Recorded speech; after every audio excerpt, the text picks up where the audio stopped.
Hello? Yeah.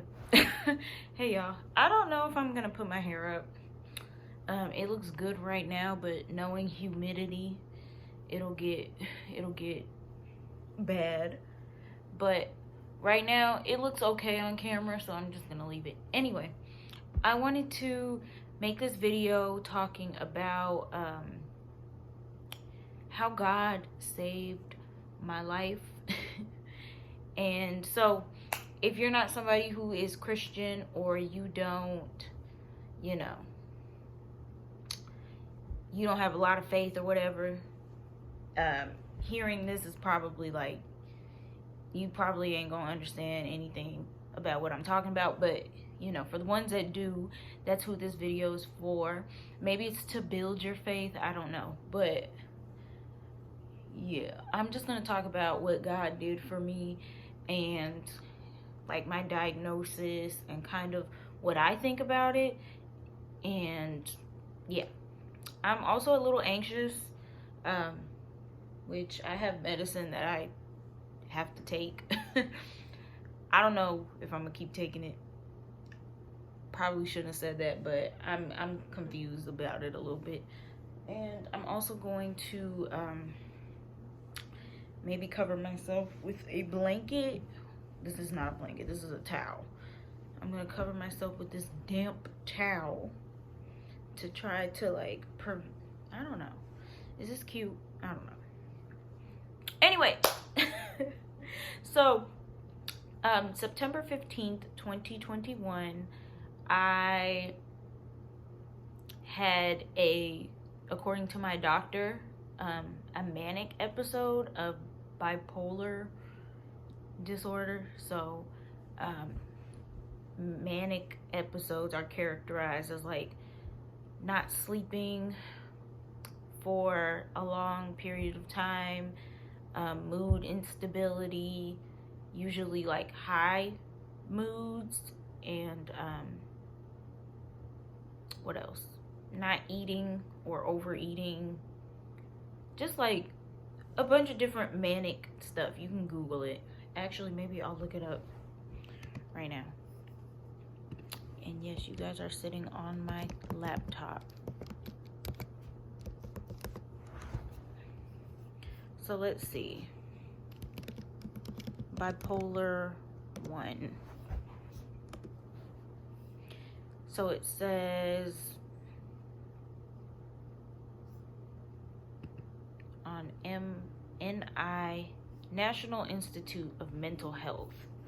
So it says bipolar disorder, formerly called manic depressive illness or manic depression, is a mental disorder that causes unusual shifts in mood, energy, activity levels, concentration, and the ability to carry out day-to-day tasks.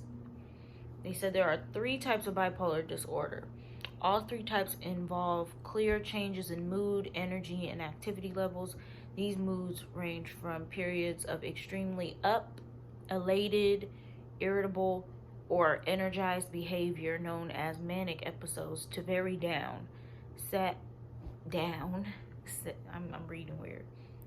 To very down, sad, indifferent, or hopeless periods known as depressive episodes. Less severe manic periods are known as hypomanic episodes.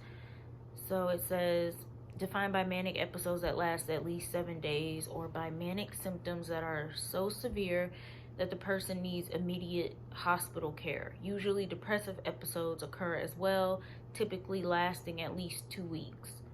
Episodes of depression with mixed features, having depressive symptoms and manic symptoms at the same time, are also possible. And then they have bipolar 2 and cyclothymic disorder. So yeah.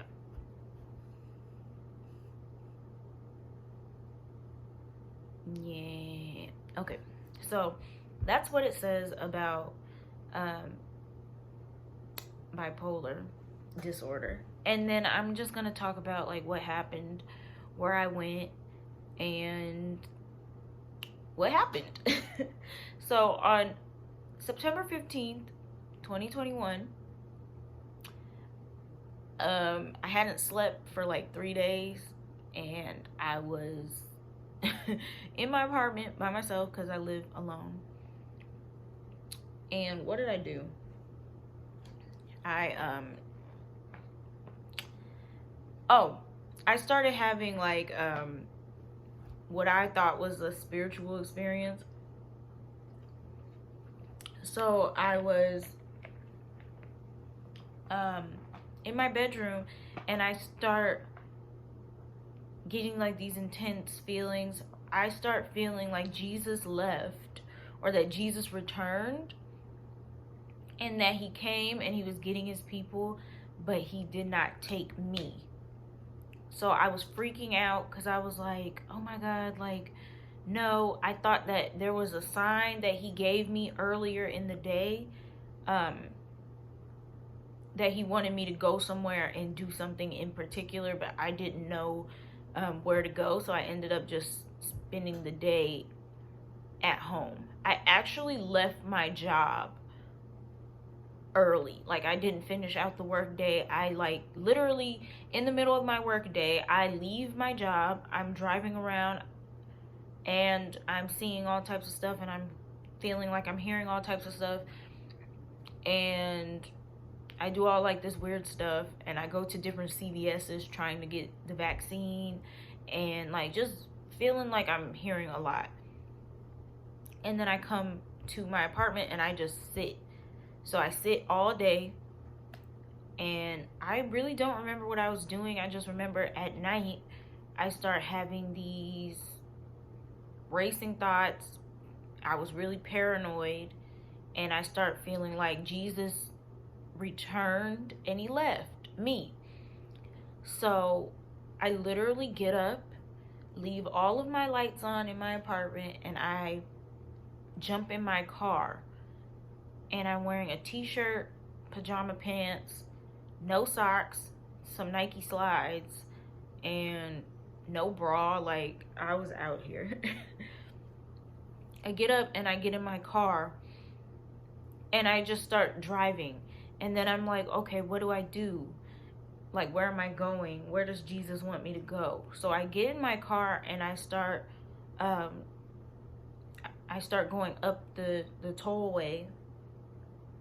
And I'm like, I need to head to a specific person's house, because I know that person, like, God, if God left me, God definitely didn't leave them. So I'm like, let me go to their house and like figure this out. I drive past their house, and I go into a city. I'll just say I go to Denton, Texas. So I end up in Denton, and I'm like, where am I? Like, don't really know where I'm at.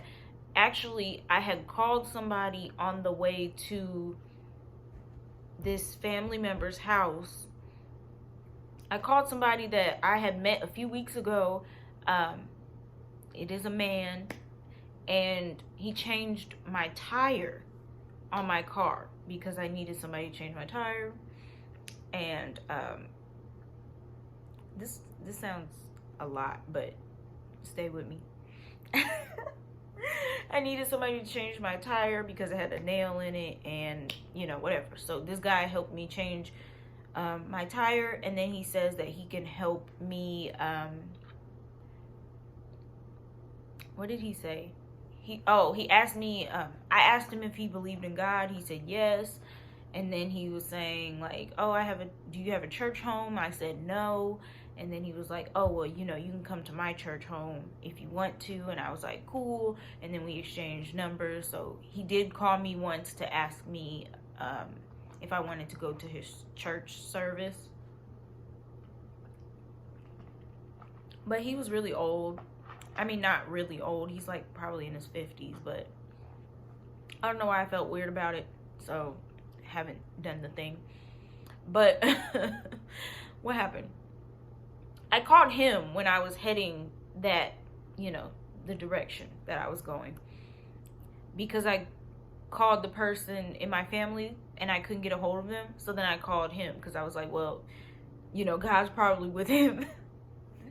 So I call him, and then he starts like pretending to be the voice of God, and he's telling me to go to Oklahoma City. And I'm like, oh, God's in Oklahoma City, and so I'm freaking out because I'm like I don't know how far I am from Oklahoma City, and then he's telling me that I'm 2 hours away, and then he's like asking me where I'm at, so I'm like giving directions, like I'm showing, oh, I'm at this intersection, where do I go? And he's like, turn left, and then I'll turn left. And then I'm like, I'm at this intersection. And then I had just watched a sermon by Stephen Furtick, and they were talking about red light, green light or something. And so I'm looking at the lights, and I'm feeling like I missed God, and it was just like racing thoughts, paranoia, not knowing where I was at, just driving to be driving, and it was not good. I end up feeling like, because I have a thing with red lights. Usually when the enemy is like messing with me, I see a red light. So I was just seeing a lot of red lights and a lot of green lights, so I was just freaking out. I mean, I'm on the road at 2 o'clock in the morning. By the way, this happened at 2 in the morning. So I get to Denton, and I get to a very specific street, and I start getting like frustrated. I start feeling like, okay, I miss God. He's telling me to go in this direction, but it's really scary because it was really dark, and I saw a lot of red lights. So I was like, oh my gosh, like I don't want to go that way.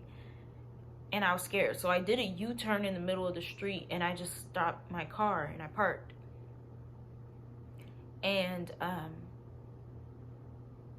I was just like sitting in my car, feeling like I missed God, and Jesus returned and he didn't take me, and I guess I'm just gonna die here. I was driving real crazy though, because like at one point I remember being on the wrong side of the street. Like I was driving head on to other cars. So it was definitely a life-threatening situation. Like I could have died. Nonetheless, I sat my car in the middle of the street, and what's really crazy about this is how I know it's God too. I watched a testimony video. I follow the girl, and I'll leave her testimony video underneath in the description of this video. But she gives a testimony, this Vietnamese girl. She gives I think she's Vietnamese. That might be disrespectful if she's not. But this girl, she gives her testimony, and she's like, she talks about how she had like a mental break, or like a mental problem that happened one day, and she like was driving really slow on the highway, and she gets pulled over by some cops, and then they take her to like a mental institution for like 3 days. Literally, I watched that testimony like a week before this happened. So what ends up happening is I park my car in the middle of the street, and some cops pull up behind me, and they pull me over. And I was scared because I'm black. And I don't know about Denton police. I just know I'm black. So they get out the car, and they start coming towards my car real slow. Like they're creeping up on me, and I'm like panicked. I'm like freaking out, and I'm like, oh my gosh. Like first I was thinking I'm gonna die because I'm black, and then I was thinking like to stick my hands out the car so they could see that I don't have any weapons. And I had my Bible open on my seat, and it was just a lot that was going on that night. It was a lot that was happening. But they take my car, and they park it in a Subway parking lot, and then they like take me down the street to like this mental hospital, which it was literally down the street. Tell me why. That's God. Because, like, what is the odds that I would drive all the way? Sorry, I don't know if that did something. What are the odds that I would drive all the way to where I drove and then I would end up literally down the street from a mental hospital that I would then be at? God. Because, like, I didn't even know where I was at. And I had, like, stopped talking to the guy. Like, he was talking, but I wasn't listening anymore. Anyway, whatever. So they take me to this behavioral health center. And I stay there for 11 days. And, man, those 11 days were literally the worst 11 days of my life. But it was, like, the best 11 days of my life in the same way. Or in a different way. I don't know. Don't take it. And I'm not even looking at the camera, but